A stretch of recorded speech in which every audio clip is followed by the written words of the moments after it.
Welcome to the Wanderers program. My name is Maria Kana, and it's a great pleasure to have Kim Ferreira again with Coastline Elderly Service. And I'm sure we're going to be kicking up a storm here in yes, some new dish that you invented somewhere. Thank you, Maria. Yes, I'm Kim Ferreira. I'm the registered dietitian at Coastline Elderly. And today we are going to make a healthy version of a chicken salad wrap.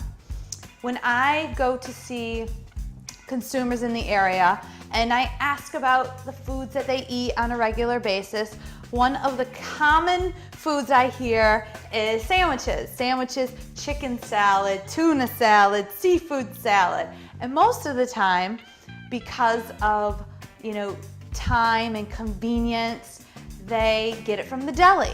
And unfortunately, anytime you do chicken salad and tuna salad, it's covered in mayo. Tons and tons of mayo. So, it's very convenient for people, but it's really taking away from the basic good nutrients from chicken and seafood and tuna, which have basic good nutrition in them, when you're loading all the mayo and all the other types of derivatives and ingredients and salt that they add to it. So I wanted to show a really easy way So we're going to learn how to substitute Exactly. We are going to learn how to substitute. And if you've seen the show before, I always love to add color. So we're going to sneak in our fruits and not fruits today, but our vegetables today. And this is the best way. I eat with my eyes. Good. And that's what everyone should do. And everyone eats with their eyes. So if something looks good, you're going to eat it. Andrew Zimmerman, if it looks good, he eats it. I can't say I eat everything he eats, though.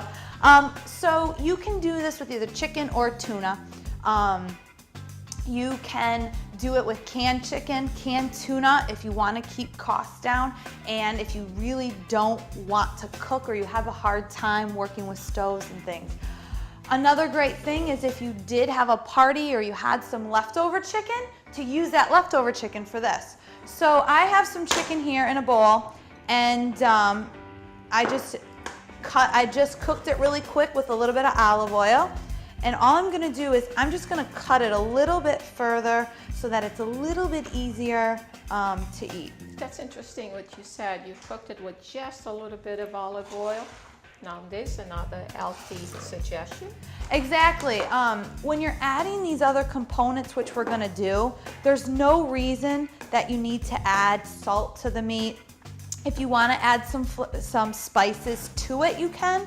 But we're also going to be adding some other types of ingredients, so you don't really need to heavily dress the chicken. If, say you had barbecue chicken, you can definitely use it. I mean, it's going to add a different element to this, but exactly. But there's the concept is there. Exactly. So we're just going to throw this chicken in, and that's all small. The next thing we're going to do is we're going to add a little bit of red onion. If you are not an onion fan, you can definitely keep this out, but to add just a little bit higher nutrients, I like to do the red onion because that purple, those dark purple colors. Love it. Do you know what the name of the antioxidants are for these? I'm quizzing you. Oh, not really, but I know it's good for you, so I'll let you explain it to me. They're polyphenols. And this is that dark reddish purple component that we see with red onion, red grapes, wine. When you see the studies come out that red wine is so good for you, it's because of this reddish purple color. And they've shown that this antioxidant is so rich that it helps to lower cholesterol and it helps to keep the heart healthy. So when you're buying onions, any onions are fine, but if you want to give it a little bit more of a punch, grab the red onions. It always looks good in any dish. Exactly, and it always adds a great color. So next, Maria, this is going to be our little dressing. So instead of the mayonnaise, we have 3 simple ingredients that we're gonna add. We're gonna add some lemon juice, some hummus, and some plain yogurt.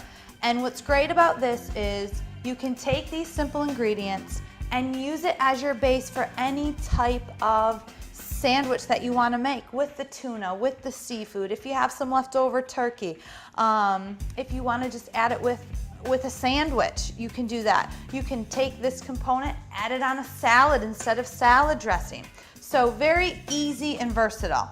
So first we're gonna just put a teaspoon of lemon juice. So I cut up some fresh lemons. We'll just squeeze some of those in. Okay. Just squeeze them right into the bowl. Beautiful. That's easy to do. You can buy the little jar of lemon juice concentrate if you'd like. But this is better. This gives it a much fresher taste. This is so if you know, lemons are very affordable and again, versatile again. If you don't, you're not going to use all the lemon, but lemons are great to use in your tea, to flavor your waters. Ice water. Yep, exactly. This is great. Beautiful. There you go. Next is our hummus. We are just gonna take some classic regular hummus. Hummus can be a little bit pricier in the store. If you can get it on sale, if it's not on sale, it's around $3.50. When it's on sale, you can get it for about $2.50. To keep costs down even further, you can check out one of the videos where we actually make homemade hummus. So that's a really affordable way to get the hummus in. And we're just gonna put about half of that in there, a nice big scoop.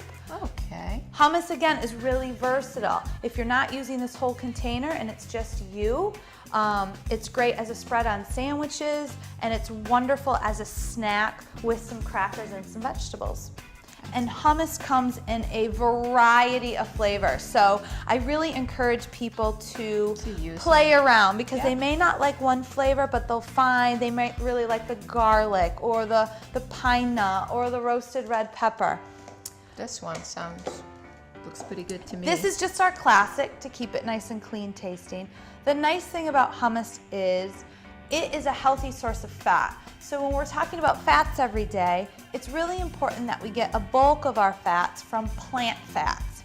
And hummus comes from what? Quiz question number 2. Some kind of a bean. It is. It's chickpeas. Hummus comes from chickpeas, which is a bean. It is a plant source. I love my salads. Yep. You know, the kind that's fresh. Yep. Great. So when you blend it all together with a little bit of sesame seed paste, that incorporates the fat, and then you have some nice protein and fiber and a little bit of iron from your bean. So the last ingredient is going to be our plain yogurt. So a couple tablespoons of plain yogurt. You would really want to stick to plain. You wouldn't want to have flavored yogurt, or we don't want this tasting fruity or vanilla. We really want to stick to the plain yogurt. You don't want to take the flavor out of the real stuff. Exactly. Is this enough? Yep, you can put a little bit more if you'd like. Okay. If you want it a little creamier, you can add a little bit more. Plain yogurt is a great staple ingredient to have in your house because it's a wonderful substitute for mayonnaise, for sour cream. In the winter, if you're making a chili, throw a little dapple of that on it. It's great for smoothies. And yogurt is a great source of protein and our calcium. Oh, I'm looking at these ingredients and every single one of them looks healthy to me. Good, well, let's give it a good stir. Okay. So, Maria's gonna give that a nice good stir. While she's doing that, I'm gonna add 3 more ingredients for our chicken salad. The first one is gonna be olives. And you know, not everybody likes olives or a lot of different varieties of olives. I do. Oh, good. Well, I'm glad. Good, we're good so far. You like all the ingredients. That's always a bonus. I chose the black olives. My personal favorite is Kalamata olives, but they can be a bit costly. So when we're trying to keep costs down when we're making food, black olives are a great substitute. Now, calamari olives, they're a little bit more on the oily side. They're a little bit more mild in their flavor. So if you're not a huge olive fan, but you do like a little bit of that, you know, little bit of zing to it, a little bit of saltiness, you can do Kalamata olive, or you can buy the black olives, which are a fraction of the cost.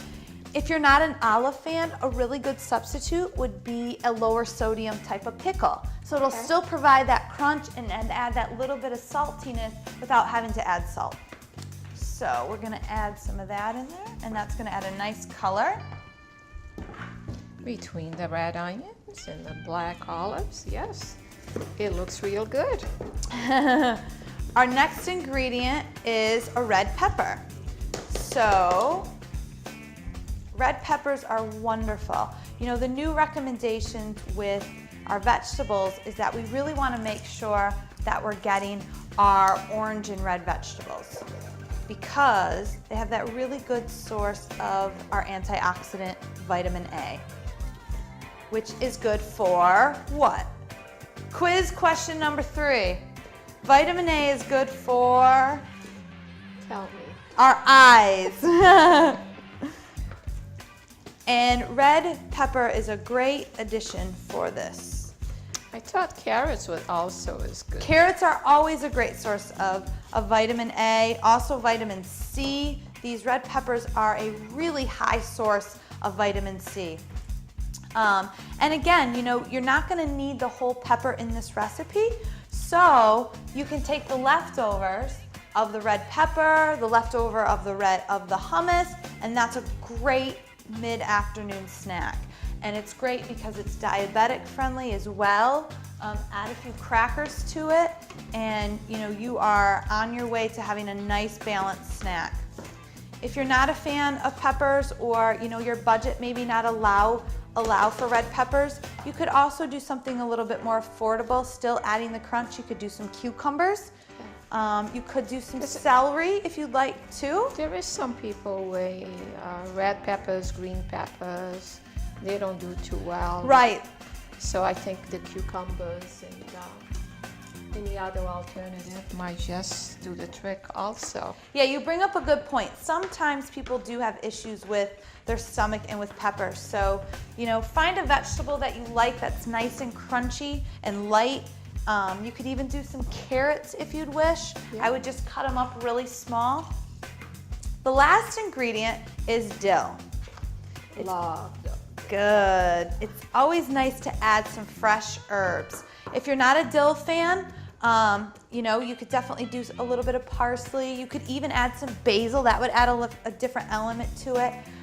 You Always can make sure it's fresh. Yes, it's best if it's fresh.